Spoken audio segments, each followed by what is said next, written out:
Membina insan mengangkat peradaban. Assalamualaikum warahmatullahi taala wabarakatuh dan salam Malaysia Madani. Jika hari ini kita bertanya, apakah urusan terbesar yang ingin kita tinggalkan kepada negara? Jawapannya, bukan bangunan yang tinggi, juga bukan teknologi yang canggih, tetapi manusia yang berkualiti. Kerana itulah rancangan Pendidikan Malaysia 2026 hingga 2035 hadir dengan satu cita-cita besar. Melahirkan insan yang sejahtera, insan yang beradab, kerana tanpa adab, hilanglah nilai sebuah bangsa. Insan yang berilmu, kerana ilmu, cahaya yang menerangi masa depan. Insan yang berkemahiran, kerana kemahiran mengubah impian menjadi kenyataan.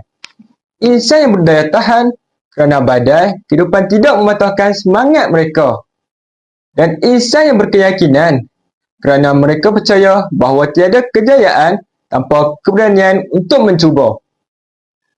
Kerana pendidikan bukan sekadar melahirkan murid yang pandai, tetapi membina generasi yang mampu memimpin bukan sekadar mengejar kejayaan, tapi mencipta peradaban.